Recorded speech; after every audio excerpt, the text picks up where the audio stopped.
Hey guys, welcome back to the Fragrance Wardrobe, and today I'm reviewing a fragrance that has terrible ratings on Fragrantica, but it might be Huge.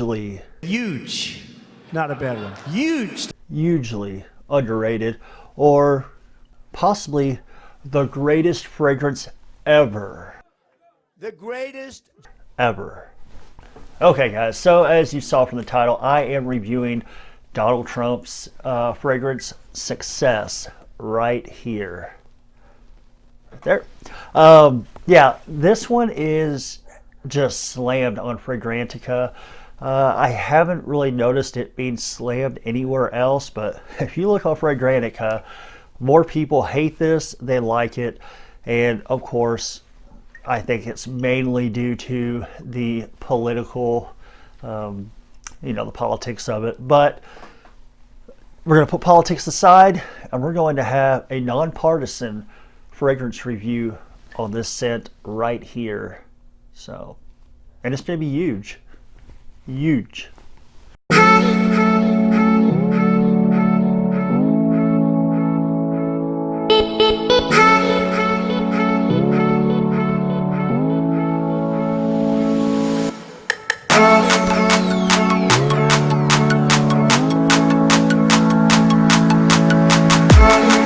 All right, so thought it would be fun to do this one, since it's election day. One of the guys running for president has a fragrance, so it's election day, release this on election day.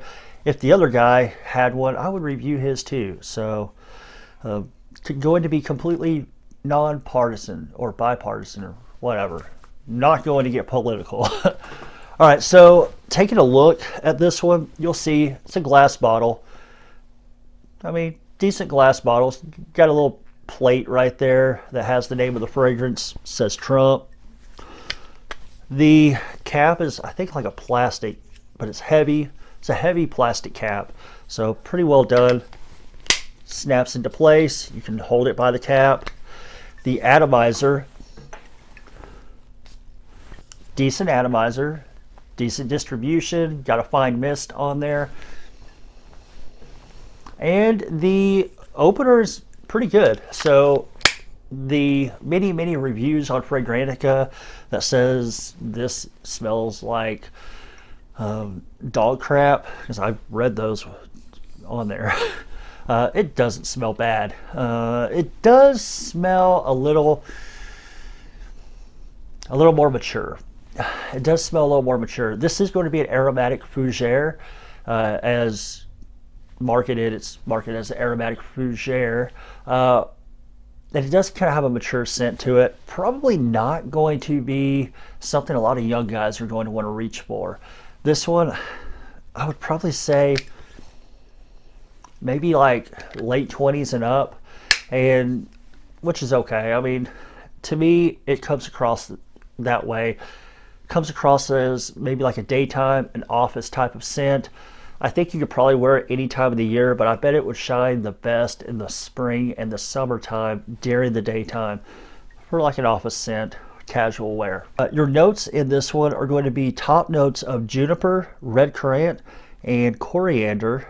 Your heart notes are geranium, ginger, and bamboo leaves. And your base notes are vetiver, tonka bean, birchwood, and musk. So not crazy notes or anything in here. Now on the opener, I'll spray it one more time and show you guys one more time. It's got a good atomizer. I like the atomizer on there. I believe this was released in 2011, if I'm not mistaken. Could be wrong, correct me in the comments. Yeah, okay, on the opener, you're going to pick up, it comes across green. You're going to pick up the juniper. That's pretty heavy in the opener. You do pick up a little bit of spice in there too. Not a whole lot, just a touch of it. So it's not like a spicy fragrance, but it does have just enough to give it a little bit of character coming off that coriander.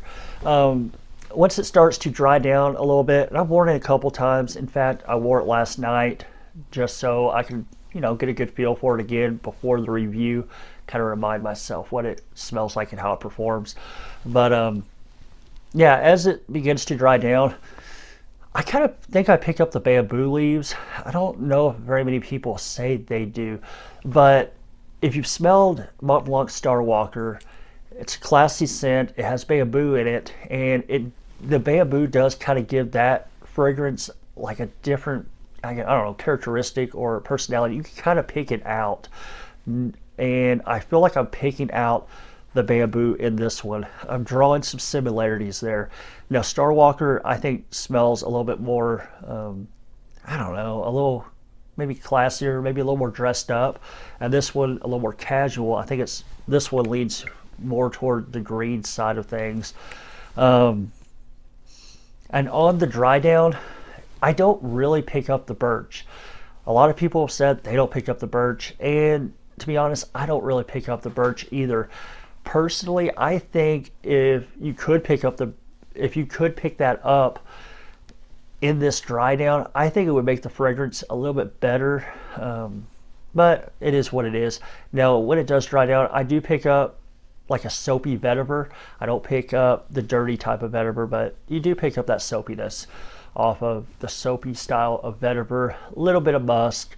And the tonka, I don't know. I guess there is a touch of powderiness in the dry down in here with a hint of sweetness. I mean, very small hint of sweetness, but a little bit of powderiness as well.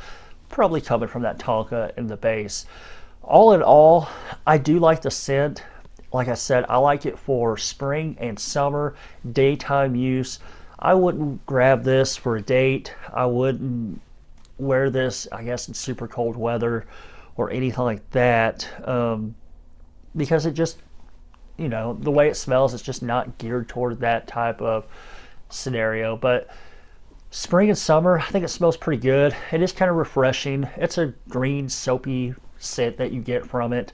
Not reinventing the wheel or anything like that. But it's a good scent. It smells good. It smells fresh. It smells green. I don't know why people have to troll Fragrantica to give this thing like dislikes when there are tons of other fragrances that smell really bad and they have better reviews, like Gray Flannel from Jeffrey Bean, the original, not the Ude Gray Flannel, but Gray Flannel from Jeffrey Bean. I can't stand it. And it has better reviews than this. And this is more modern and more wearable. And, people get on there and they hate, man. They hate. I'm sure I'm going to get some hate on the likes and dislikes of this. But yeah, all in all, decent fragrance. The performance on this is lacking a bit. You are fake news. I would have liked it to perform better. You get about 6 hours of performance. Maybe you can push it to 8 if you spray your clothes and stuff like that, or spray a little heavier. But I got about 6 hours. And the projection, it's going to sit closer to the skin. Projection's kind of moderate, arm's length for the first hour or so, and then it starts to draw in and sit closer to the skin. But yeah, once about that 6 hour mark, the fragrance is pretty much, you need to reapply. So not a great performer, but for the price, which brings me to the price, being like I think I paid $20 for this bottle. And this is 100 mil or 125, I don't remember, but it was like it was $20. So it's a cheapie. It's a decent cheapie. I think this one performs a little bit better than some of the other $20 cheapies, but it still lacks in performance. So leaves something to be desired in that category. But all in all, decent fragrance. If you like aromatic fougères that have that has like a soapy green feel to it, you'll like this. I mean, even if you use it for like an evening out of the shower type of thing, it's a decent fragrance for the price. $20. I don't think I would pay any more than $20 for this. I definitely wouldn't pay retail, which I don't think they're even selling this retail anymore. But yeah, $20 is probably what I would pay. I wouldn't pay anything more. And you pay for what you get. And if you see this on eBay, which I did before I reviewed this for like $50, I would pass on it. And that's due to the performance and due to it not being like super creative or anything like that. So it's going to smell like most other green soapy fragrances with average performance, I guess. So, yeah, $20. I would pay $20 for it. Probably not anymore. But yeah, not a bad fragrance. Success from Donald Trump. I think successful fragrance. They did a pretty good job on it, but I would like to see better performance. All right, guys, I appreciate you watching this video. If you're watching this on Tuesday and you are in the United States of America, do relax today. I know it's a stressful and very divisive day, but everybody spray your fragrances, relax, enjoy, and don't get too worked up, because I know half of the country is going to be worked up probably by midnight. But I hope everybody stays safe, has a good election day, and I will catch you guys with the next video. People out there need help. But why didn't you do it over the last 25 years? Because you weren't president. Because you weren't president screwing things up. You were a senator. You're the worst president America has ever had. Hey, Come Joe, on. let me just tell you, Joe, I've done more in 47 months. I've done more than you've done in 47 years, Joe.